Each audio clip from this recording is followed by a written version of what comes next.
berjumpa dengan Yesus. Yang pertama tantangannya, dia pendek. Yang kedua, orang banyak dari luar yang menutupi Yesus. Tapi dia tidak menyerah. Waktu engkau sudah mulai kenal Yesus, jangan menyerah, saudara. Apa yang Sakeus lakukan? Kita baca ayat yang berikutnya, ayat yang keempat. Baca sama-sama 1, 2, 3. Maka berlarilah ia mendahului orang banyak. Saudara, coba kita bayangkan kita ada di zaman itu.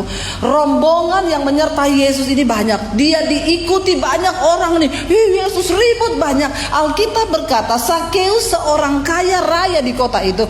Karena dia pengen ketemu Yesus, dia lari mendahului rombongan itu. Kira-kira harga dirinya jatuh gak? Orang kaya loh. Harusnya kan orang kaya gini, ngapain sih itu? Siapa yang dilihat? Gak penting. Orang kaya, gak penting itu, ya.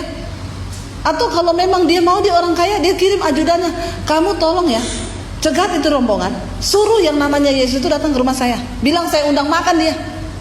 Tapi enggak, dia tanggalkan harga dirinya. Alkitab berkata, dia berlari mendahului orang banyak. Dia orang pendek, kakinya juga pendek. Jadi saudara bisa bayangkan model larinya.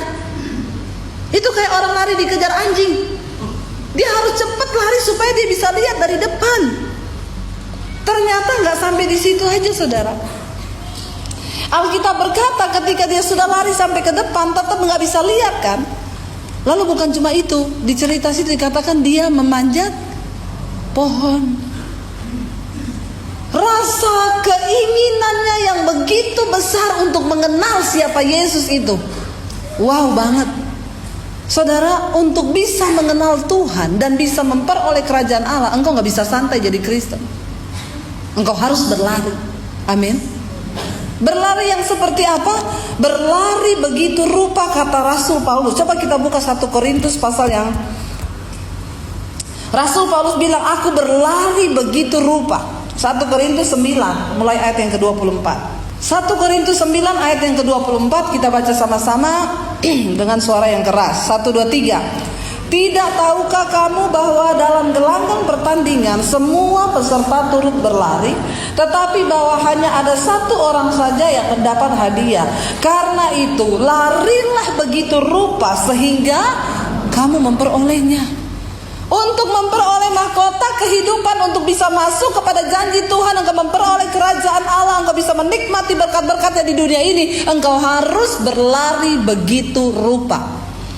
Setuju atau tidak setuju, mau atau tidak mau, seorang yang percaya Yesus, begitu engkau ngomong engkau percaya Yesus, engkau sedang berada di dalam satu gelanggang pertandingan. Dan mau atau tidak engkau harus berlari, kalau enggak engkau ketinggalan. Amin. Satu kali murid-murid bertanya kepada Yesus, Tuhan, cuma sedikitkah orang yang akan masuk dalam kerajaan sorgamu? Yesus berkata begini, akan ada banyak orang yang berusaha untuk masuk dalam kerajaan sorga, tetapi mereka gak bisa. Mereka berusaha, tapi mereka gak bisa masuk. Tetapi kamu, kata Yesus, berjuanglah supaya engkau bisa masuk ke dalam kerajaan Allah. Ada dua kata yang hampir mirip tetapi berbeda. Ada banyak orang akan berusaha, tetapi kamu berjuanglah. Kata berusaha dan berjuang kayaknya hampir sama, tetapi artinya berbeda. Yesus bilang kepada muridnya, kamu harus berjuang, bukan hanya berusaha, tapi berjuang. Apa yang dilakukan Sakeus ini adalah menggambarkan sebuah perjuangan orang yang pengen kenal sama Yesus. Bukan cuma berlari mendahului rombongan Yesus, dia naik ke atas pohon. Ini namanya berjuang. Kalau cuma berusaha apa? Dia cuma lari. Udah lari ini mendahului rombongan Yesus, orang banyak menutupi, ya namanya juga sudah usaha. Tapi gak bisa lihat ya mau dia apa. Tapi karena dia tidak mau hanya sekedar berusaha, dia panjat pohon untuk bisa melihat Yesus. Saudara, kalau Anda seorang pemimpin di sebuah perusahaan atau dimanapun, Anda kasih tugas anak buahmu, ini barang tolong kirim kepada orang. Saudara tunggu lama dia gak balik, lalu dia balik membawa barang itu. Saudara bilang, kamu pergi lama banget. Terus itu barang kenapa nggak sampai sama orangnya? Pak, alamatnya susah banget Pak. Saya sudah berusaha cari tapi nggak ketemu. Akhirnya saya bawa pulang barang itu. Ya namanya juga usaha, bisa berhasil bisa tidak. Tapi saudara suruh satu orang, dia lama nggak balik, tahu-tahu dia balik tidak ada barang. Saudara tanya, kok bisa kamu lama sekali? Kenapa kamu lama? Pak, itu alamatnya susah banget, tapi aku berjuang. Aku tidak akan pulang sebelum aku menemukan alamat itu, dan akhirnya barang itu berhasil sampai kepada orangnya. Itu namanya berjuang. Amin. Saudara, dalam hidup ini, kalau engkau nggak berjuang melawan kedagingan, maka engkau tidak bisa masuk dalam kerajaan Allah. Yesus berkata, bukan orang yang berseru Tuhan, Tuhan. Mereka yang melakukan mujizat aja Tuhan bilang apa? Akan ada orang-orang yang berkata, Tuhan kami melakukan mujizat demi nama-Mu, mengusir setan, kami menyembuhkan orang sakit, membangkitkan orang mati. Tapi Tuhan bilang, aku tidak mengenal engkau karena engkau pembuat kejahatan. Kita harus berjuang, saudara. Ini mewakili kata berjuang itu. Rasul Paulus bilang, berlarilah begitu rupa supaya engkau bisa memperolehnya.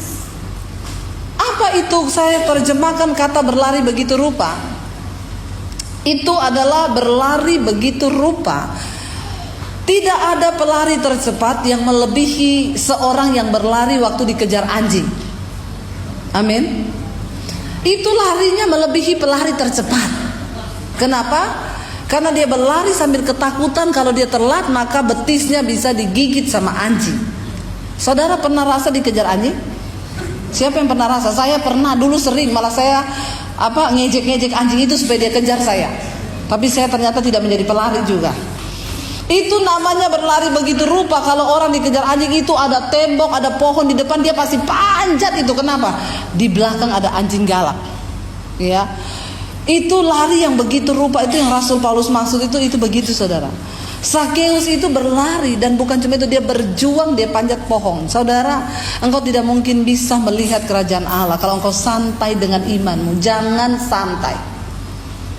Kejar pertumbuhan iman. Banyak dengar firman. Kalau ada acara apa di gereja kebaktian, datang, cari Tuhan. Amin. Cari Tuhan selama ia berkenan ditemui. Berserulah kepadanya selama ia dekat. Kenapa? Karena ada saatnya Tuhan tidak lagi berkenan untuk ditemui. Amin, saudara. Ya, waktu kita sudah terbaring sakit di ICU, saya pernah ditelepon orang pulang pelayanan setengah 12 malam. Bu, ibu di mana sekarang? Di jalan mau pulang. Ibu mampir ke rumah sakit bisa nggak? Nggak bisa, ini sudah malam, saya juga udah capek, saya mau pulang istirahat. Bu, tolong bu please, soalnya saudara saya ini dokter udah vonis umurnya tinggal 24 jam. Waduh, kenapa baru kabarin sekarang? Iya bu, baru tadi siang dia kritis bu. Bisa nggak bu please? Saya bilang, ini sekarang jam berapa? Jam 12. Kalau 24 jam besok pagi masih bisa. Dia bilang, ibu apa masih bisa jamin bu? Ya kita berdoa saja ya, biar Tuhan jangan dulu cabut nyawanya malam ini. Karena saya juga capek. Tapi dia nggak bisa paksa. Akhirnya dia bilang, ya udah bu, karena itu juga jauh rumah sakitnya. Lah udah saya pulang, tapi saya juga nggak bisa tidur malam itu, saudara. Saya ingat itu orang, aduh Tuhan kalau dia meninggal saya ini berdosa loh, nggak datang. Jadi saya memohon Tuhan, please Tuhan jangan ambil dulu, kasih kesempatan sampai besok pagi Tuhan. Bangun pagi saya langsung bangunin suami saya, ayo cepat antar saya ke rumah sakit itu. Nah mau menuju ke rumah sakit itu tidak ada jalan lain kalau dari rumah saya, harus melewati jalan Ciledug Raya. Itu jalan termacet di dunia. Itu saudara, itu jaraknya kalau sepi ditempuh cuma 15 menit. Tapi kalau dia macet pagi hari, orang berangkat kerja, orang berangkat apa segala macam, yang 15 menit itu bisa jadi 2,5 jam. Itu orang di Jakarta muka tua, tapi untung saya tetap imun. Ya, bener. Akhirnya saya berangkat pagi-pagi. Dia telepon, bu udah sampai di mana? Udah sampai di jalan. Tunggu aja, pokoknya saya nyampe. Keluar dari rumah aja saudara, mau ke arah jalan Ciledug Raya sudah 1/2 jam nggak keluar. Itu yang cuma jarak 1 kilo, nggak bisa keluar, macet malang melintang. Saya bilang sama suami saya berhenti di pinggir jalan, saya cari gojek. Kalau kayak gini nggak bisa nih kita. Saya takut nanti dia nyawanya sudah dicabut, saya telat, aduh bahaya nih, berdosa kita. Suami saya bilang, yakin naik gojek? Yakinlah, cari gojek. Saya turun saudara. Ada tukang gojek di pinggir jalan, "Mas, antar ke rumah sakit ya. Di sini." Iya, saya naik. Cepet ya, saya mau mendoakan orang yang umurnya tinggal beberapa jam loh. Terjang apa yang bisa diterjang? Naik trotoar juga nggak apa-apa, Mas. Tukang ojeknya melihat kepada saya gini, "Tapi kalau gitu kayak gitu caranya Bu, bisa kita duluan dari dia." Ini tukang ojek yang berhikmat, saudara. Jadi saya tanya, "Bapak sudah siap mati apa belum?" Dia, "Astagfirullah," kata dia. "Ya astagfirullah, ya istighfar Bu." Akhirnya saya datang, saudara. Sampai di rumah sakit saya ketemu dengan istrinya, masih muda. Saya tanya, "Siapa yang sakit Bu?" "Suami saya." Umurnya 36 tahun. "Hah, 36 tahun?" "Iya." "Sakit apa?" "Jadi gini Bu, dia kena autoimun. Tapi sebenarnya yang memperparah dia bukan autoimun. Selama dia hidup Bu, dia pakai narkoba, dia merokok, pokoknya segala macam, minum minuman keras. Jadi tadi malam itu dokter periksa, dia punya liver sudah pecah. Jadi terjadi pendarahan di dalam, ini udah infeksi tinggi."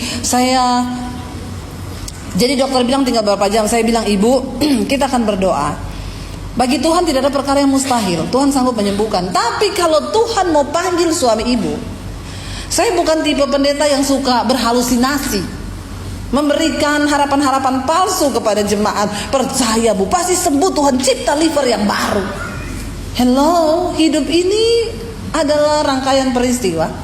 Bisa senang, bisa susah kan? Kasihlah pemahaman yang benar kepada jemaat.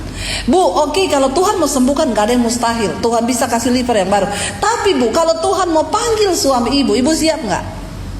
Dia bilang, "Siap Bu, udah habis miliaran saya bawa dia ke Singapura, saya bawa ke Penang, saya bawa ke luar negeri. Udah habis miliar, saya juga kasihan lihat dia hanya terbaring di ICU." Kita masuk ke kamar ICU. Dari ujung rambut sampai ujung kaki melepuh, terbakar. Kenapa? Infeksi di dalam, panas suhu badannya. Kita berdoa ya. Saya bisikin di telinganya, "Pak, minta ampun sama Tuhan. Hari ini Tuhan masih kasih kesempatan Bapak menemui Tuhan secara pribadi. Orang itu biar koma, itu yang mati, yang tidak berfungsi hanya otak kirinya, tapi otak kanannya tetap jalan. Ya, alam bawah sadarnya itu jalan. Kenapa? Otak kanan itu yang mengatur denyut nadi, denyut jantung kita. Kalau otak kanannya mati, berarti orangnya juga innalillahi. Jadi dia masih bisa mendengar." Saya bisikin dia, "Pak, datang pada Tuhan sekarang Pak. Tidak ada yang mustahil bagi Tuhan." Air matanya netes. Mulai mengalir air mata, berarti jiwanya menangkap sesuatu. "Pak, bertobat ya, jangan takut pada kematian. Yesus ada di sana Pak. Berharap pada Tuhan." Terus nangis, lalu kami berdoa buat dia. Dan puji Tuhan, gak berapa lama setelah itu saya dapat kabar dia meninggal. Tapi dia masih dapat kesempatan bertobat. Carilah Tuhan selama ia berkenan ditemui. Tidak semua orang dapat kesempatan begini. Ada yang lagi pulang habis bersinah, kecelakaan, mati di jalan. Kalau kayak begitu nggak sempat minta ampun, saudara. Saya sudah ngalami kecelakaan mobil kami sekeluarga. Lagi mau pelayanan, ditabrak truk dari belakang. Ditabrak busnya gede banget, namanya Laju Prima. Lajunya benar-benar prima. Sampai nggak ada rem, dia hantam mobil kami. Itu saya baru bangun tidur. Posisi berhenti di tol mau bayar tol. Posisinya menurun begini di Anyer. Busnya itu datang dari arah belakang kami, mobil kami pertama dia hantam, mobil kami terlempar ke sebelah. Saudara, ketika ternyata waktu orang itu kaget, Tuhan bilang, "Kenapa kamu harus terus berjaga-jaga dalam kekudusan? Karena kematian itu hanya berjarak beberapa detik dari hidup kita." Dan waktu itu terjadi, saudara tahu, ketika mobil itu hantam mobil kami, tidak ada lagi saya itu yang Tuhan ampuni, Tuhan gini-gini, nggak ada, nggak sempet. Waktu kita kaget tingkat tinggi, kesadaran kita hilang, langsung hilang.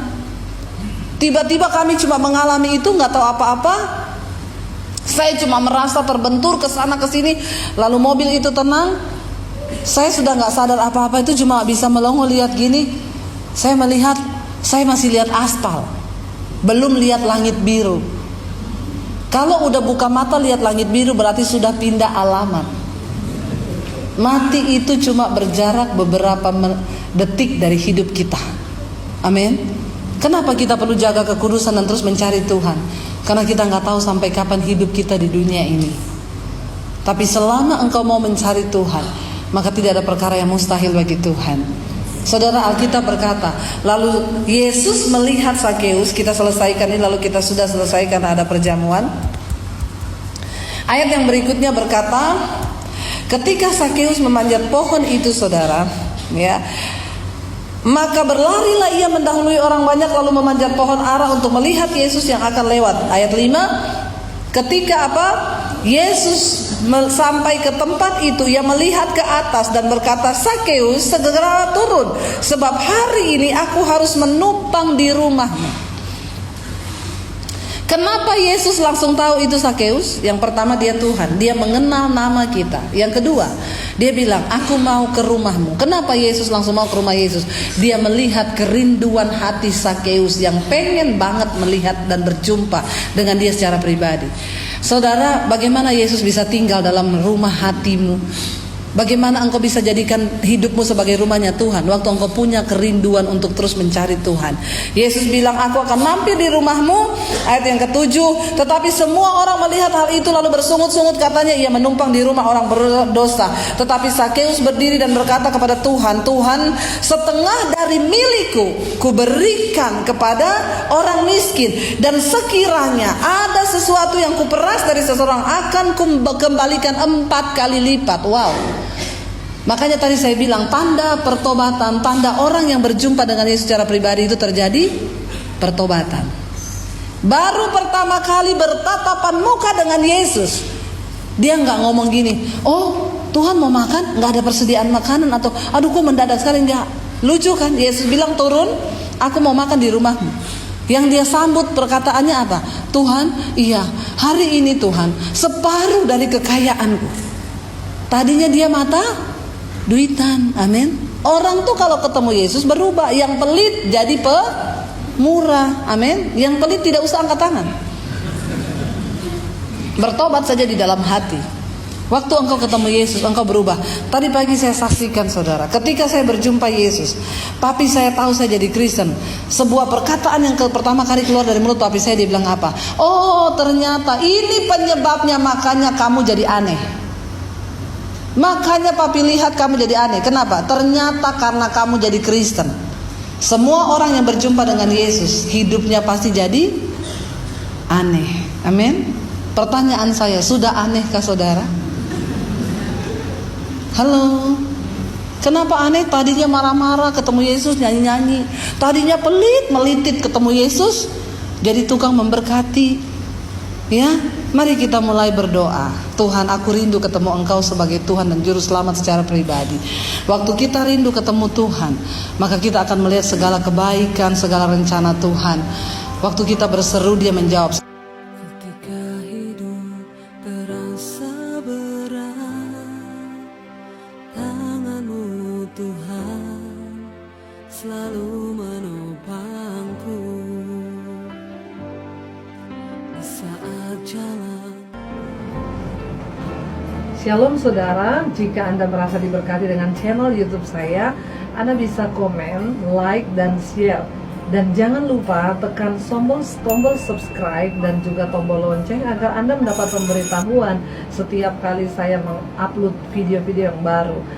Ini sangat penting buat channel ini saudara, supaya banyak orang juga diberkati dan channel ini boleh juga terus berkembang dan menjadi berkat buat banyak orang. Terima kasih, Tuhan memberkati. Setiap hari selalu terjadi.